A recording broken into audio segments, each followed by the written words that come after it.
Barbara Walters deserves a biography, and so I set out to write one. Barbara Walters' father was Lew Walters. He was a guy who had immigrated from England with his family when he was 15 years old. He never graduated from high school. He became one of the great impresarios of his generation. He worked for a vaudeville company, and then he started in the nightclub business. And he was this defining figure in her life. He was enormously successful, and then he would be catastrophically broke. He would have the biggest highs. They'd be living in penthouses overlooking Central Park, and then he would be near bankruptcy. And in this world of nightclubs, including the Latin Quarter in New York, she grew up seeing famous people, entertainers and others, and seeing them backstage. So she would not only see their performance, she would see some of the struggles they faced behind the scenes. And I think this is what gave her this incredible ability to break through in doing the interviews that really became her legacy. When Barbara was 28 years old, she was pretty directionless. She just had her first marriage and her first divorce. This was a marriage she conveniently forgot to remember later on in her life.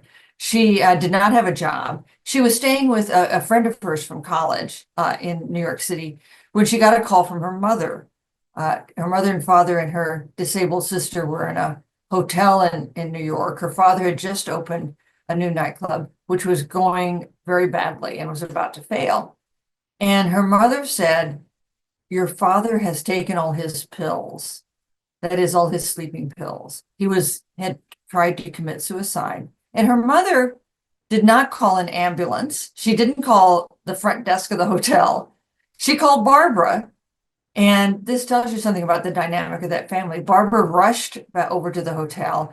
Barbara called the ambulance. Barbara rode in the ambulance to the hospital with her father and stayed by his side. And it was with that moment when her father tried to commit suicide that Barbara Walters realized she needed a job. She needed to earn money. She needed to be prepared to support her father, her constantly dissatisfied mother, and her disabled sister. And so she got a job in PR with Tex McClary, a very famous New York PR agent, and in short order got a job she wanted more, which was as a writer for the Today Show. Not a permanent writer. It was a 13-week gig for a woman writer, or girl writer, as they called it then. And she grabbed it, and she then never let go. And she wanted to be on the air, which was a very Herculean task at that point for a woman, especially for a woman with a speech defect. But Barbara went to work as a writer with this temporary gig. She landed a permanent job as the girl writer on the Today Show. And she began to pitch stories that would get her on the air. And she got sent finally to cover the Paris fashion shows. Nothing stops our reporters. Last week, for example, we forced our staff writer, Barbara Walters, to go to Paris to cover the fashion openings. Now, today is the day that pictures of these clothes are released to the public, and we wanted to have them first. Barbara is with me right now to give us a filmed report. Would you tell me, was this a very trying experience for you? Frank, it was awful. I mean, first of all, every day I had to go and look at fashion shows. Oh. And then I had to have lunch at Maxime's and drink champagne. Oh. And then I had to smell all the perfume at Dior. Oh. I mean, it was so trying that I took absolutely the very last plane I could to get back here today. Well, we welcome you back. And seriously, will you give us your real story? Are the Paris fashions so different from ours? You look at this footage, and she is as comfortable as she could be. She wasn't always comfortable off when the light wasn't on, but when the red light of the TV camera came on, Barbara Walters was home. She was at peace, and that would be true for the rest of her life. That is where she was meant to be. She felt that way. And through all her struggles to get it really established as an on-air personality, she never wavered in that. She always knew that was what she wanted to be. And in fact, she had a really specific goal that I think she admitted to almost no one, which is to be the first woman anchor of a morning show, the first woman anchor of an evening show. That was a goal she finally reached, although quite much to her disaster. This was not a field that was ready to welcome Barbara Walters or any other woman. No other woman. There have been other women in broadcasting, to be clear, and some of them outstanding ones, but none of them had achieved what Barbara Walters intended to achieve. So she worked her way into an on-air job on the Today Show. And Hugh Downs was then the host of the Today Show, and he was one of the few figures that she encountered, one of the few men who welcomed her and who thought she had talent and who encouraged her promotion. But he left, and he was replaced by Frank McGee, who did not like Barbara, and in fact didn't seem to like women in general. Here this morning is Barbara Walters. I thought for a second you couldn't remember. No. Barbara used to do interviews with Frank McGee on the Today Show, something she loved to do. And Frank thought this was beneath him. He was a serious newsman, and who was Barbara Walters to be asking questions with him? And he went to the president of NBC News with Barbara by his side. He insisted that she be there and demanded that in an interview from the set, he would ask the first 3 questions before Barbara could speak. Can you imagine keeping Barbara Walters quiet through 3 questions? But, you know, in doing this book, I concluded this was the biggest favor Frank McGee could have done to Barbara Walters. And that's because if she did an interview that she arranged herself and that was not on the set, but was out, done at a remote location, it was all hers. She could ask the first question and the second question and the third question.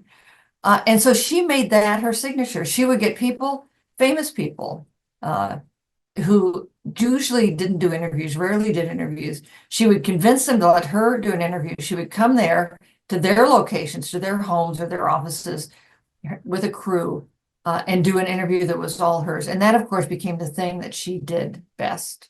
After she had become the first female co-anchor of the morning show at NBC's Today Show, she really wanted to be an evening anchor because that at the time was the pinnacle of broadcast journalism. And NBC made it clear they were not going to put her there. In fact, they didn't think that would suit her talents. So she jumped to ABC. Harry Reasoner. Barbara Walters. Bring you the news. I have a new colleague to welcome. Barbara? Thank you, Harry. Well, tonight has finally come for me, and I'm very pleased to be with you, Harry, and with ABC News. And later I'll have a chance to comment on my new duties. She became the first female co-anchor of an evening show, one with Harry Reasoner.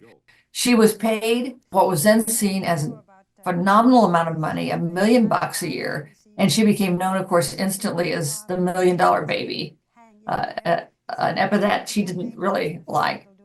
But NBC was right. She wasn't very good at being an anchor. That wasn't what reading the news is not what Barbara Walters did best. What's more, Harry Reasoner hated her. Harry Reasoner turned out to be a terrible sexist. You can see this in the columns he wrote about everything from flight attendants, for instance. He wrote a column that said flight attendants should be young and pretty, and then when they get older, they should float away. So he was not interested in co-anchoring the news with Barbara Walters. And they had basically a 2-year war on the air where Harry Reasoner would so often scowl at Barbara when she was talking that the director had to stop doing 2 shots. You know, the shots where you'd see Barbara talking and Harry looking at her. They had to stop doing those because Harry was always glaring at her. And so it took a while, but eventually Harry gave up, went back to the CBS where he had been before. And Barbara didn't give up. She didn't get fired, but she got very gracefully moved to a new role by Roone Arledge, who had been her great friend and who was then head of ABC News, and back to the role that she did best, which was big interviews. The guy who hired her for that first job as a writer said he hired her because she had a great ass. And so I'm sure she encountered that kind of sexism every step of the way, because she was first. And the first person to get these jobs is the one who gets the most flack. She doesn't clear the way entirely for those who follow her, but she takes the brunt of whatever resentment there is. But the other thing about Barbara Walters is she also believed in using her, what you would then call feminine wiles. So she could be a big flirt with the men who she worked with, and also with the men she was trying to interview. This is one of the ways in which she is a product of her times that doesn't kind of stand up to today's journalism. The journalists I know would not have done some of the flirtatious things that Barbara Walters did. When I first went to, it was then WNBC, the station manager, his name was Ted Cott. Cott. Yeah. Yes, I did sleep with Ted Cott, but I already had the job. I don't think it's right to blame her because it was acceptable in the day, but that was a fact of her career. When she encountered sexism, either harassment or an unwillingness to consider her for a job she wanted, her general policy was just to plow forward, to ignore it, and to push forward, and to let them try to stop her. Whether she would call herself a feminist or not, I'm not sure. Late in life, she called herself a feminist, but early on, I'm not sure she would have called herself a feminist. But she was a feminist in every way that mattered, in that she believed that women could do anything. She believed women should be paid as much as men. She was a force for feminism, whatever label you would put on it. The answer to whether she helped other women is a more complicated one, because you think about those days when she was clawing her way up this TV ladder. There was often no space for a woman to get a big job. Sometimes there might be one slot for a woman to get a good job. There were not going to be two. So another woman's success came at your expense. It was a zero-sum game. And she was fiercely competitive with other women who also wanted to be on the air. And the biggest example of that was Diane Sawyer, who was her ferocious rival. Barbara was ferocious to Diane Sawyer, and Diane Sawyer in time became pretty ferocious back to Barbara. And so even when Barbara was thoroughly established, universally acknowledged as a groundbreaker, making millions of dollars a year, she never really lost that sense that another woman's success could come at the cost of hers. Now, she was helpful. She was more willing to be helpful to women in journalism and in television journalism who didn't want to be on the air, women who wanted to be producers or directors or writers. And so she had a very loyal group of women who worked for her and who she promoted to big jobs. But she felt less that way to other women who wanted to do what she wanted to do, which was to be on the air. This was not a time when sisterhood was powerful, when she was coming up. And she had no mentor. She had no model. There was no woman who went before her who reached a hand down and helped her up. So that was the lesson she learned. A couple of things about Diane Sawyer particularly pushed Barbara Walters' buttons. One was when ABC hired her, so they were working at the same network. Roone Arledge liked Diane better. Barbara thought she didn't like that. Also, she thought Diane Sawyer had a pretty easy rise, and she had a pretty rough one. And there's some truth to that, too. Diane Sawyer had worked for the Nixon White House, and then in pretty short order had risen to really elite jobs in TV journalism. That's because Diane Sawyer is very good at what she does, also a very admirable broadcaster. But to Barbara, I think this seemed not quite fair. Barbara Walters considered herself a journalist, and she was really resentful for all the people, mostly men, who didn't consider her a journalist. And the number one offender, in Barbara's view, was Walter Cronkite. Now, he was the king of television news then. And Barbara Walters aspired to be Walter Cronkite. Walter Cronkite and his ilk saw her not just as a woman, but as a woman who came kind of from the entertainment side of things and wasn't really a serious journalist. And one of the interviews that Barbara Walters treasured most was one she did in 1977, the first joint interview with the leaders of Israel and Egypt, with Menachem Begin and Anwar Sadat. Will you invite Prime Minister Begin to come to Cairo? We shall be discussing this tonight. And after that, it was very hard for Walter Cronkite or anybody else to argue that she was not a journalist. I'm Barbara Wawa, and tonight we'll be talking to an actual living legend, the incredible Mawina Deutschwend. So Saturday Night Live started a caricature of Barbara Walters as Barbara Wawa. And of course, this was making fun of her speech defect. This was a speech defect that Barbara would call a Boston accent, although it's not a Boston accent anybody else had ever heard. It was something she had gone to a series of speech coaches to try to correct unsuccessfully. And when they started doing that with Gilda Radner as the first of a whole string of comedians who portrayed Barbara Walters as Barbara Wawa, her feelings were hurt. I mean, you can imagine this is basically a disability she had that she had tried to fix unsuccessfully, and they were making fun of her for it. And so it was hurtful. Now, her daughter said she should get over it. And Betty Davis told her, it's great to have a signature thing so that you'll be famous. It makes you more famous when there's something like that. But it was not something I think it was something that hurt her feelings. But I'll tell you this, Gilda Radner died young of cancer.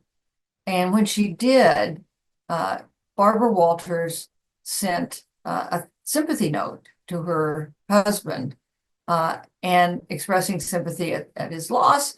And she signed it Barbara Wawa. Critics use various things that look very sexist to our eyes today to make fun of Barbara Walters. They would make fun of her hair. They would talk a lot about what she wore. And they would make fun of how much money she was making, although the men who were competing with her then used her $1 million salary to get big raises themselves. And they used Barbara Wawa in that way too. These were things that tended to diminish her, make her look kind of laughable. And her attitude toward them all was, I think, pretty much just to put her head down and do her job and ignore them. In 1976, she became the co-anchor of the ABC Evening News with Harry Reasoner, which, as we discussed, didn't go well. And she was worried this would be the end of her career. She thought it was possible that everything she had worked for decades was about to go out the window, had gotten into a job that she really didn't perform that well at, which is reading a teleprompter for the evening news. And so the interview that put her back on track, her kind of comeback interview, was an interview she did with Fidel Castro in Cuba. And it was a really great interview. It's entertaining to watch.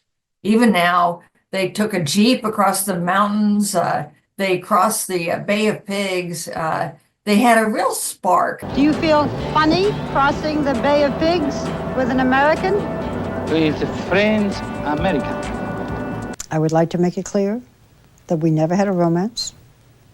This is the time to do that. One of the most charismatic people you can meet, but you also have to realize that he is a dictator, that he allows no freedom.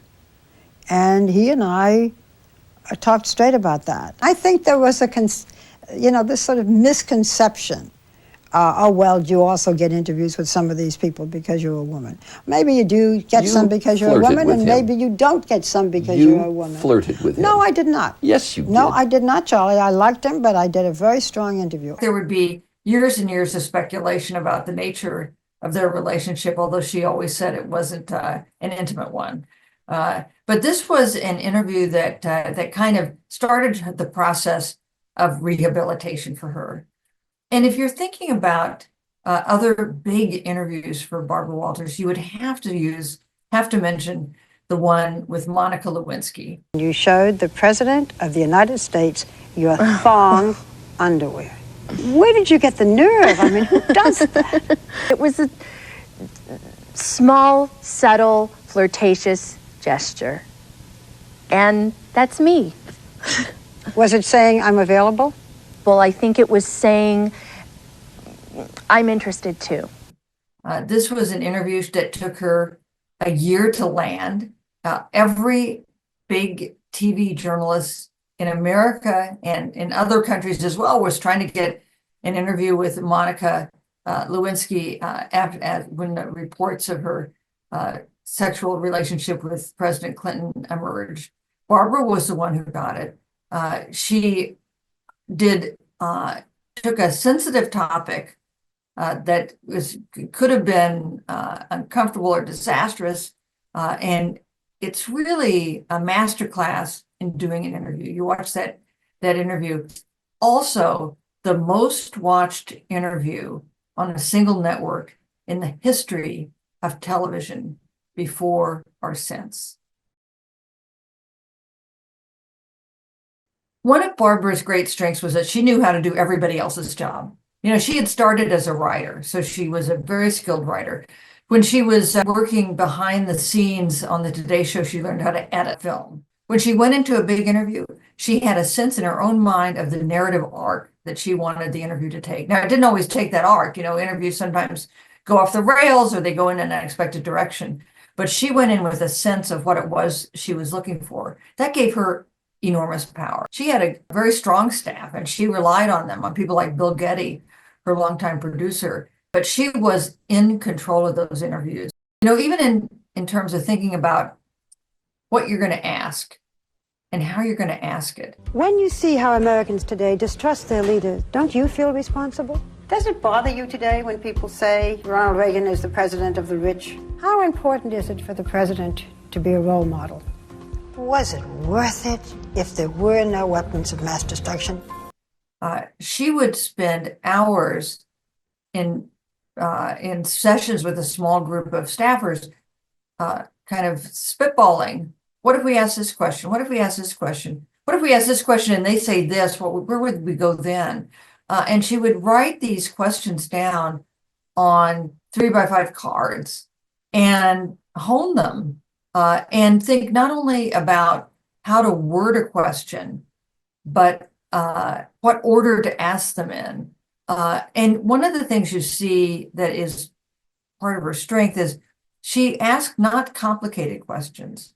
She asked simple questions because they're harder to dodge. She would never have asked a three-part question, as journalists sometimes do.